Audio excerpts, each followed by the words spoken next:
박근혜 대통령과 김무성 새누리당 대표가 1년 6개월 만에 만났습니다. 오늘 회동 직후에는 청와대가 문제가 된 장관 후보자 3명 가운데 김명수 후보자 1명만 지명 철회를 하고 나머지 2명에 대해서는 청문 보고서를 오늘 자정까지 채택해달라고 국회에 다시 요청했습니다. 새 대표 선출 뒤 당청이 조율한 첫 작품인지 아니면 여당의 견제에 청와대가 마이웨이를 선언한 것인지 앞으로 여당에서 정성근, 정종섭 두 후보자에 대한 입장을 어떻게 정리하는지를 보면 가늠해 볼 수 있을 것 같습니다. 취재 PD 연결해 보겠습니다. 노지민 PD. 네, 노지민입니다. 네, 박근혜 대통령과 김무성 대표의 오찬 회동 소식부터 알아보겠습니다. 어떤 대화를 나눴습니까? 네, 새로운 지도부 탄생을 축하하는 자리인 만큼 주로 덕담이 오갔습니다. 박 대통령은 김무성 대표의 당선을 축하한다며 2기 내각과 호흡을 맞춰 경제 회복과 국가 혁신을 잘 해달라고 말했습니다. 그러자 김무성 대표는 우리 모두 풍우동주, 즉 비바람 속에서도 한 배를 탄 운명 공동체라며 대통령을 잘 모시겠다고 말했습니다. 김 대표는 어제 대표직 수락연설 때도 풍우동주라는 사자성어를 강조했는데요. 비박계 지도부 탄생이라는 세간의 평가를 의식해 우선 화합을 내세웠다는 분석입니다. 오늘 오찬에는 새누리당에서 김 대표 외에 김태호, 이인재, 김을동 등 신임 최고위원과 이완구 원내대표, 주호영 정책위장, 윤상현 사무총장 등이 참석했습니다. 그러나 김무성 대표에게 크게 패한 서청원 최고위원은 건강상의 이유로 불참했습니다. 네, 아무래도 대표 선출 후 첫날이라서 일정도 많고 또 발언도 많았을 것 같습니다. 김무성 대표 발언 가운데 주목되는 말이 있었습니까?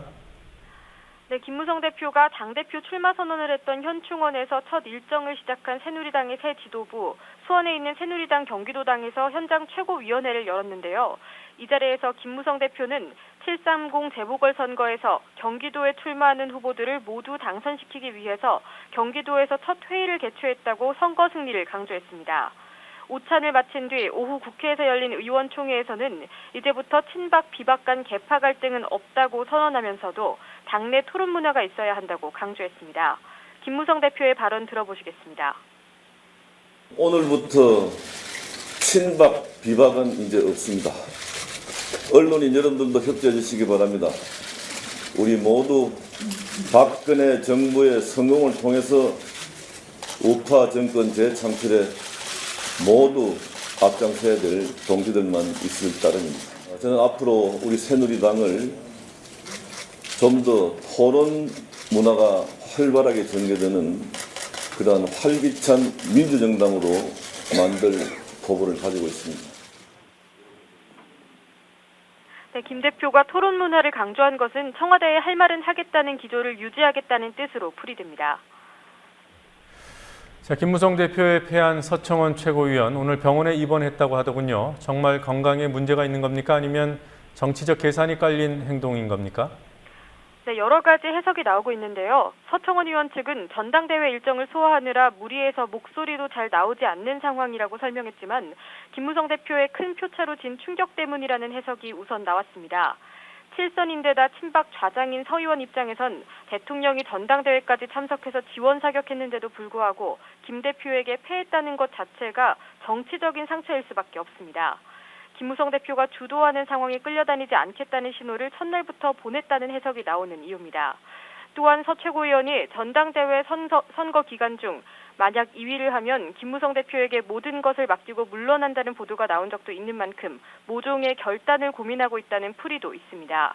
새누리당 일각에서는 전당대회 전부터 김무성, 서청원 후보 중 진 사람은 당 운영을 원활히 하기 위해 최고위원직을 내놔야 한다는 의견도 있었습니다.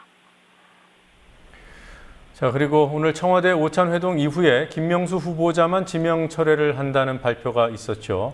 대신 황우여 전 새누리당 대표를 사회부총리 겸 교육부 장관 후보자로 내정을 했습니다. 이 소식도 전해주실까요? 네, 박근혜 대통령은 김명수 사회부총리 겸 교육부 장관 후보자에 대한 지명을 철회하고 황우여 전 새누리당 대표를 새 후보자로 지명했습니다. 그러나 박 대통령은 야당의 반대로 인사청문회 보고서 채택이 무산된 정성근 문화체육관광부 장관 후보자, 정종섭 안전행정부 장관 후보자에 대해서는 오늘 자정까지 보고서를 채택해달라고 국회에 다시 요청했습니다. 인사청문회법상 대통령이 보고서 채택 기간을 열흘까지 지정할 수 있는데도 오늘 자정을 시한으로 제시한 것은 빨리 보고서를 채택하라는 압박이나 다름없는데요. 하지만 정성근 후보자의 임명 강행은 국회를 무시하는 처사라는 야당 의원들의 반발로 교문위가 파행됐습니다. 따라서 보고서 채택은 사실상 불발됐습니다. 인사청문회법상 국회가 보고서를 채택하지 않으면 대통령이 장관 임명을 강행할 수 있기 때문에 이르면 내일 정성근, 정종섭 후보자를 포함한 장관 후보자 7명에 대한 임명이 강행될 가능성이 큽니다. 자, 야권은 당연히 반발을 했을 테고요. 새누리당도 그동안 부정적인 기류가 많지 않았습니까? 청와대 회동에서 당청이 조율한 결과로 볼 수 있는 건지요? 네, 그렇다는 전망도 있습니다. 한정혜 민주연합 대변인은 김명수 후보자 낭만은 모두가 예상한 결과였지만 정성근 후보자 강행은 국민이 기대했던 결과가 아니라며 위증과 음주로 점철된 정 후보자 지명을 철회하라고 요구했습니다. 김재남 정의당 원내대변인은 국정 상황에 대한 박 대통령 인식의 한계가 확인됐다며 정성근, 정종섭 후보자 청문보고서 요청을 거부한다고 밝혔습니다. 반면 새누리당의 박대출 대변인은 정종섭 후보자의 경우 부분적인 오해가 있었지만 큰 흠결이 없었고 정성근 후보자도 일부 논란이 있었지만 과도하게 왜곡된 점이 있었다며 박 대통령의 결정을 옹호했습니다. 박대출 대변인은 또 흠결 찾기에 혈안이 돼 후보 끌어내리기 공세만 펴는 건 국정 운영을 어렵게 할 뿐 아니라 결코 책임 있는 야당의 모습이 아닐 것이라고 야당을 훈계했습니다. 오늘 청와대 회동 이후에 발표가 나온 만큼 조율이 있었던 것으로 보는 것이 자연스러울 것 같습니다. 어제는 민주연합이 수원에서 최고위원회를 열었고 오늘은 새누리당 최고위원회가 수원에서 열렸습니다. 윤상현 사무총장의 이른바 독수리 발언이 이 자리에서 나온 겁니까? 네, 윤 사무총장은 전략공천된 민주연합 후보들을 정치철새라고 비판하면서 이 표현을 사용했습니다.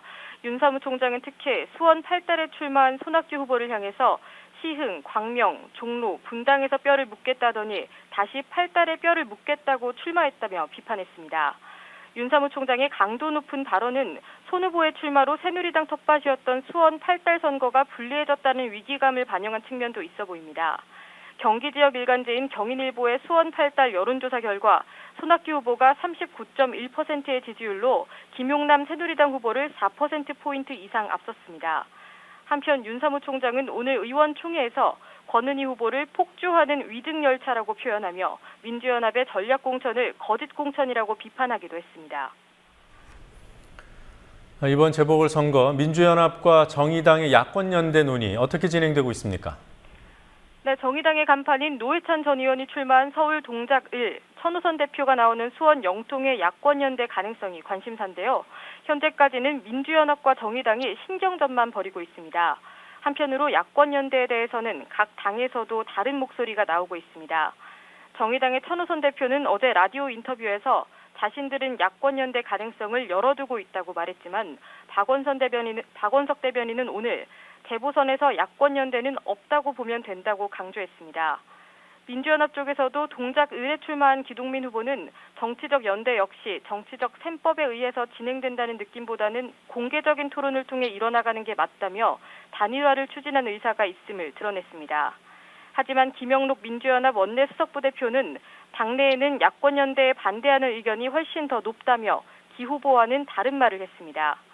이런 가운데 서울 동작 1과 수원 영통을 한 묶음으로 보고 민주연합과 정의당이 한 곳씩을 나눠 갖는 시나리오가 계속 제기되고 있습니다. 지금까지 국민TV 뉴스 노지민입니다.